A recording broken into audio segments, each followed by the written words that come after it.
one was 1973.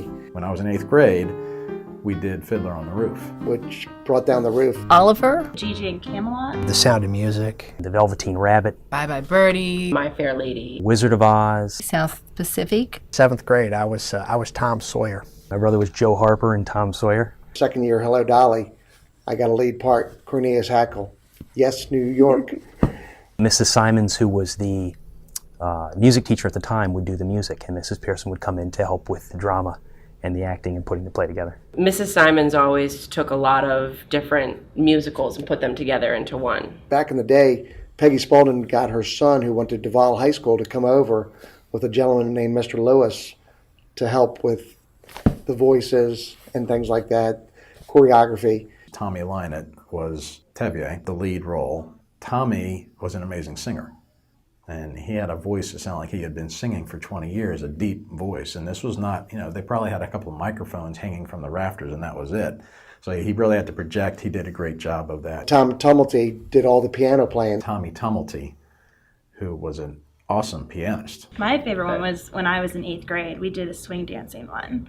And that, we had a professional swing dancer come in, and that was what we did during PE. He just taught us lessons, and to this day, I still remember it. And I went to a wedding, and they did swing dancing, and so all my friends were like, "You know this?"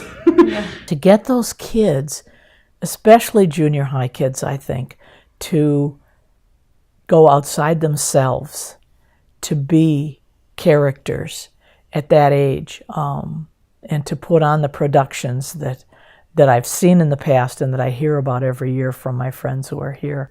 That was one thing that I really liked every year. I was looking forward to the play at the end of the year, either watching it or being involved in it, and I was the last 2 years. Now I'll go to Broadway shows and know all of the songs, because back when I was in grade school, we had to learn them all, and I think it was if you were in 5th and 6th grade you sang right, and then 7th and 8th grade you got to, and that was be in the play, and that was the most exciting time of the year. We did a pretty good job. The plays were pretty cool back then. It was a lot of fun, and these were 8th grade boys who really didn't think that highly of drama. We wanted to be on the playground throwing footballs or whatever, but you practiced every afternoon and all that, but it came together really well, and I think it kind of gelled the 8th grade and the 7th grade, and as I recall, it was also very well received. And you also got to learn more about your peers, different talents that they had, and different sides of them outside of the school setting. Yeah. And so that even made us closer, not just as a class, but as a school. It was great. It really was good. Then it was on 2 nights. It was real big time.